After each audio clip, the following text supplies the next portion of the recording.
sidang pleno di gedung KPU. Saat ini kita melihat di sebelah kiri lagi, saya ajak pemirsa, kendaraan dari Prabowo Subianto. Ini perlahan sudah meninggalkan kediamannya di Kertanegara, Jakarta dan menuju ke gedung KPU. Kita lihat di sini satu kendaraan yang sama dengan wakil presiden terpilih yaitu Gibran Rakabuming Raka yang duduk persis di sebelah kiri dari Prabowo Subianto. Saat ini iring-iringan juga sudah mulai berlangsung, pemirsa. Bang, depannya, Bang. Rombongan dari kediaman Prabowo Subianto di Kertanegara sudah mulai menuju ke gedung KPU RI.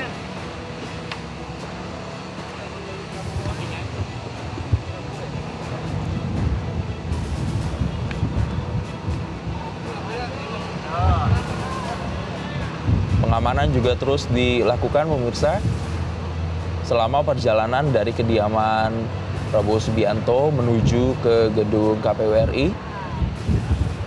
Sembari menunggu juga di sebelah kanan kita juga melihat ada kedatangan dari Mendagri Tito Karnavian yang juga sedang bersalaman dengan sejumlah tokoh di sana yang sudah hadir di gedung KPU RI terlebih dahulu.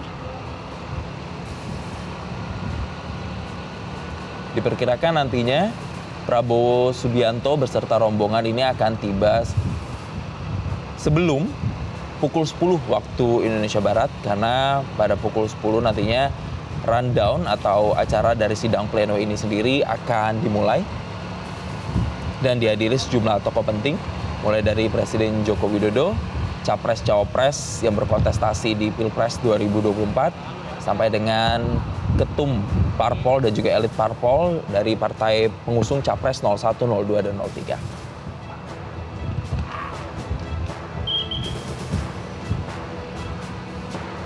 Menilik sedikit pemirsa ke belakang bahwa KPU ini memiliki waktu sekitar 3 hari untuk bisa menetapkan presiden dan wakil presiden terpilih setelah putusan Mahkamah Konstitusi. Yang mana kita tahu bersama putusan Mahkamah Konstitusi ini yang gugatannya diajukan oleh kubu 01 dan 03 ini sudah dibacakan putusannya pada hari Senin yang lalu. Artinya ini berselang 2 hari kemudian atau tepatnya hari ini Rabu 24 April 2024 penetapan presiden dan wakil presiden terpilih dilakukan di gedung KPU RI. Kasih tahu Fatima, kasih tahu Fatima aja.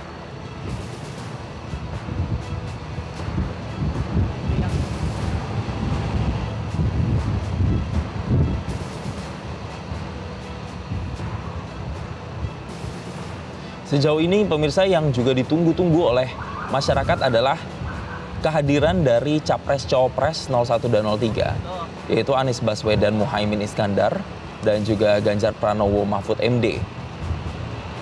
Tapi sampai dengan saat ini pukul 9.39 yang dari visual yang berhasil kami tangkap, kami belum melihat adanya kedatangan Capres-Cawapres 01 dan 03. Namun Capres-Cawapres 01 dan 03 ini sendiri memang juga masuk menjadi salah satu daftar nanti yang mengikuti kegiatan dari sidang pleno penetapan presiden dan juga wakil presiden Republik Indonesia di gedung KPU RI.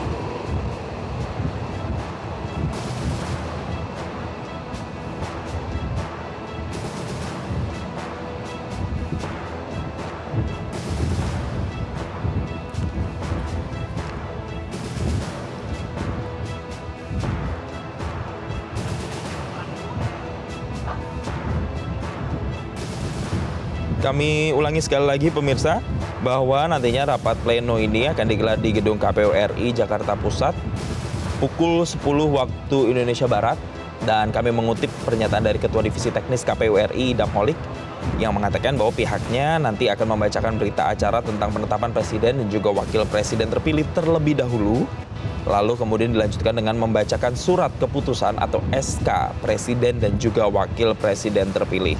Kemudian KPU menjelaskan setelah nantinya dibacakan, SK kemudian akan diserahkan kepada MPR, Presiden, Prabowo Gibran, DPR, DPD, Mahkamah Agung dan Mahkamah Konstitusi, serta pemirsa partai politik peserta pemilu tahun 2024. Yang mana hal ini memang sudah sesuai dengan ketentuan pasal 8 PKPU nomor 6 tahun 2024.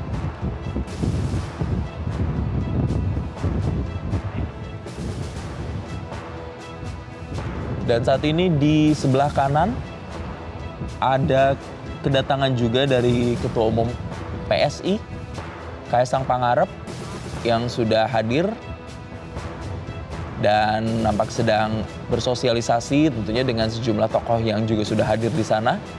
Satu persatu elit parpol ini sudah datang, pemirsa.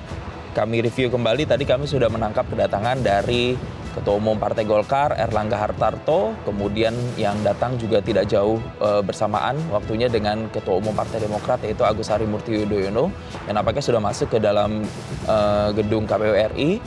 Dan kemudian juga tadi disusul Ketua Umum PAN, Zulkifli Hasan, yang juga sudah hadir di gedung KPU RI. Dan yang paling terbaru ini kami mendapatkan visual tadi Ketua Umum PSI, Kaesang Pangarep, yang juga sudah datang.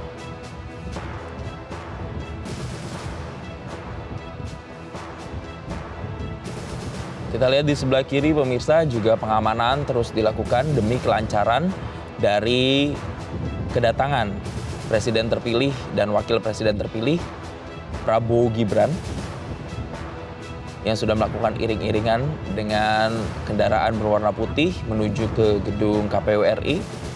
Diharapkan kedatangan dari Presiden Wakil Presiden terpilih ini bisa sampai tepat sebelum pukul 10 waktu Indonesia Barat, karena kalau sesuai jadwal akan dimulai sidang plenonya pada pukul 10 waktu Indonesia Barat, dan saat ini menunjukkan pukul 9.42 waktu Indonesia Barat, artinya ada waktu sekitar 18 menit sampai dengan menuju pukul 10 waktu Indonesia Barat.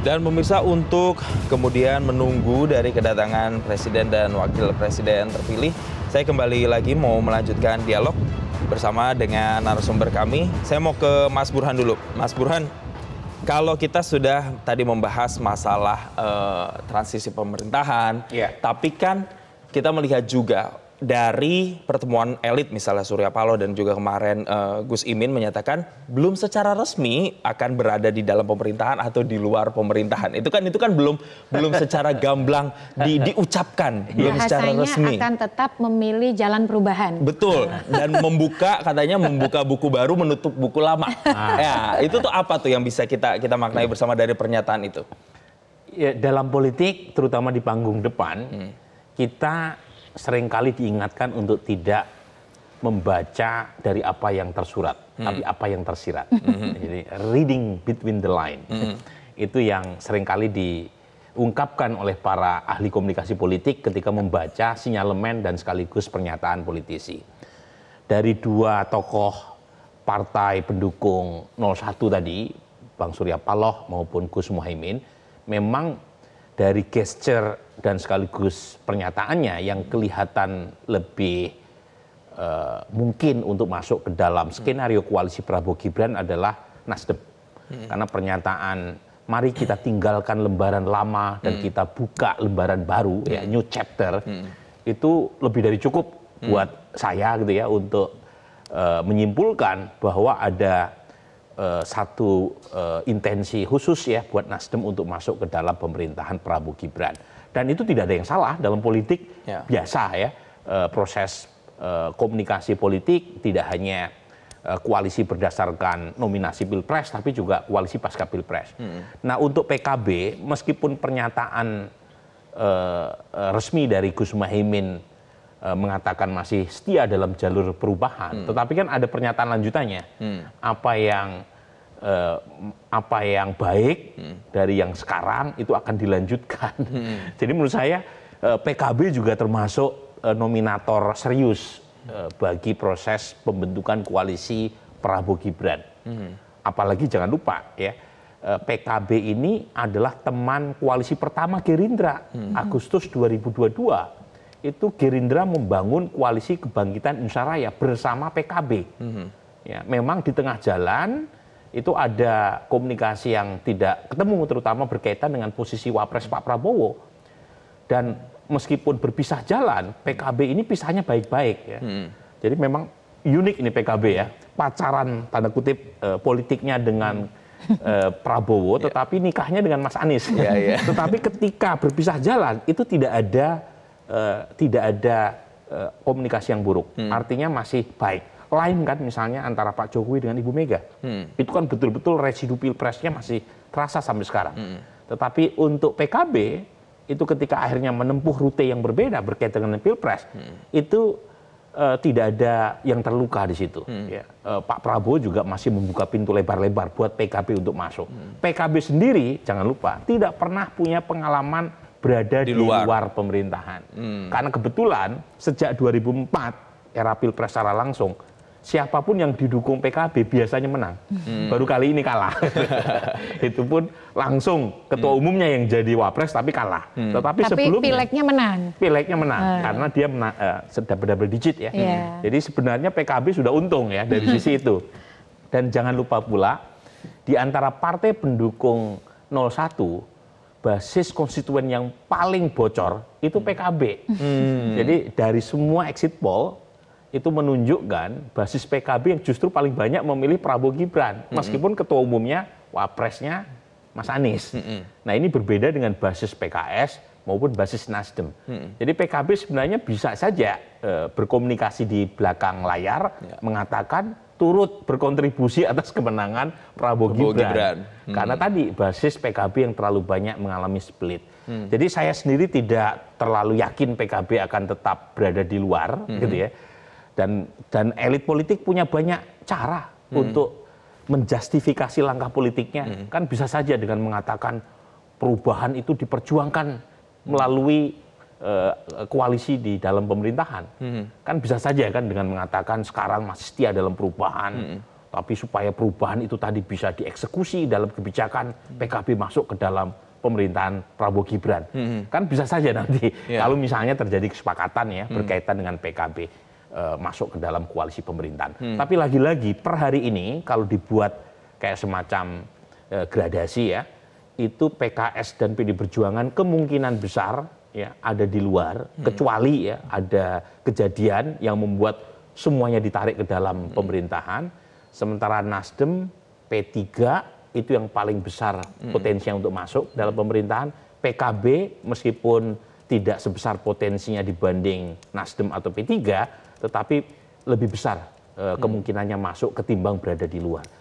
Nah itu kalau lihat bacaan per hari ini. Oke, karena Mas Burhan menyinggung ada PDIP, tapi nanti saya akan dalami itu. Tapi kita melihat dulu terkait dengan kondisi terkini, visual terkini di...